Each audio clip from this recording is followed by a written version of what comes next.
This animation illustrates how a heat pump operates. Generally speaking, a heat pump transfers heat from the air in the room to the water in the tank with the aid of a substance called a refrigerant.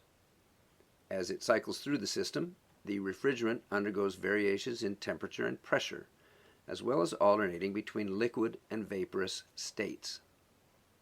Let's examine the 4 stages in one complete cycle.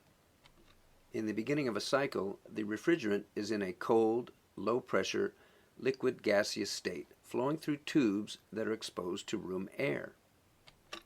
It is colder than the room air, so the heat in the air moves to the refrigerant. This is because heat always wants to move from warmer things to cooler things.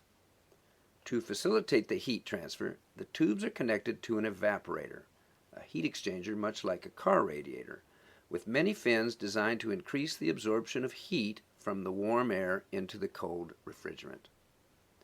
A fan amplifies the absorption by increasing the flow of room air over the evaporator. The heat added to the refrigerant causes its temperature to rise and the fluid to become a warm, low-pressure vapor.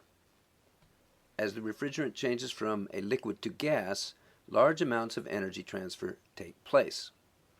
Once it's passed through the evaporator, the refrigerant is a warm gas, the cold liquid having been warmed and vaporized by the room air. The refrigerant is still not hot enough to heat water, however, so that's where the compressor comes in. The compressor raises the pressure of the gas, which also raises its temperature.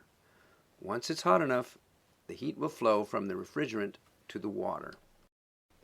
The compressor next forces the now high-temperature, high-pressure gas further along the cycle into another heat exchanger called the condenser. The condenser is in contact with the water, and the hot gas now gives up its heat to the colder water. As heat leaves the gas refrigerant, it cools off below its condensation point and changes from a gaseous state to a high-pressure liquid state. The change from gas to liquid facilitates the large transfer of heat energy to the water. Finally, the now cooler, high-pressure liquid refrigerant passes through an expansion valve. As the refrigerant passes through the valve, its pressure and temperature are greatly reduced. Now cold and in a vaporous state, the refrigerant is once again ready to absorb heat from the room air and repeat the cycle.